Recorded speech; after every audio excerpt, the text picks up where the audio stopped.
Mort à seulement 28 ans le 25 avril 1975, Mike Brandt était retrouvé inerte au sol après être tombé du 6e étage d'un immeuble situé rue Erlanger, dans le 16e arrondissement de Paris, alors qu'il se trouvait chez son ami Jeanne Kaki. Quelques instants plus tard, il mourait dans l'ambulance qui le transportait à l'hôpital Ambroise Paré à Boulogne-Billancourt.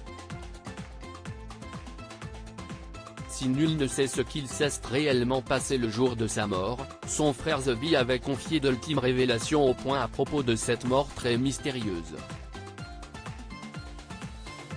Si certains pensent à un assassinat du chanteur, Zvi pense en réalité que Mike Brandt se serait suicidé.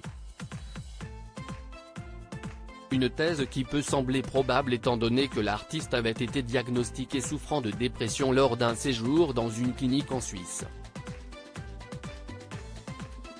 Il s'était défenestré toute ma vie, on m'a demandé si Mike avait été assassiné ou s'il s'était donné la mort. Je pense sincèrement qu'il s'est suicidé.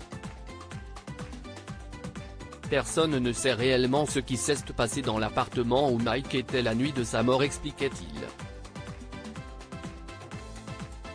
Quant à son amie Jeanne chez qui Mike a passé sa dernière nuit avant sa mort tragique, celle-ci aurait fait d'étranges avis sur les circonstances de son décès. Elle nous a expliqué que Mike dormait profondément. Elle était dans la salle de bain lorsqu'elle a entendu le téléphone sonner et Mike décrocher. Quand elle est revenue dans la chambre, il n'était plus là. Elle s'est précipitée sur le balcon et a vu qu'il s'était défenestré. Son geste était-il lié à l'appel reçu? À sa dépression? Personne n'a compris, d'autant que ce jour-là sortait son nouveau titre Dis-lui et que, 2 jours auparavant, ils avaient convenu avec Jean Renard de signer un nouveau contrat, indiquait le frère de Mike Brandt.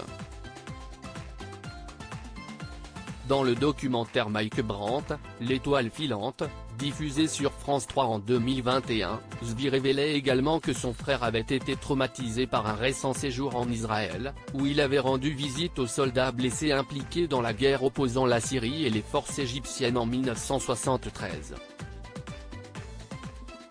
Je pense qu'il n'avait jamais vu ça. Si est là où il a commencé à avoir peur du public, à avoir peur d'un attentat, à avoir peur qu'il lui arrive quelque chose.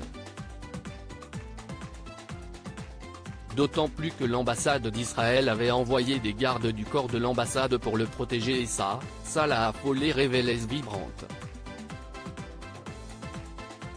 Outre le suicide, d'autres thèses ont été avancées comme l'assassinat, un simple accident, Mike Brandt aurait peut-être trébuché sur le balcon, un trafic d'œuvres d'art par son entourage professionnel, une histoire d'espionnage en lien avec le Mossad ou bien encore une querelle avec Weintraub qui aurait tourné au drame. 3 ans après sa mort, Weintraub a d'ailleurs été retrouvé mort avec une balle dans le cœur et une autre dans la nuque, dans le bois de Boulogne, tandis qu'Alain Krief, secrétaire de Mike Brandt, s'est suicidé durant l'année 1984 en se jetant sous une rame de métro à Paris.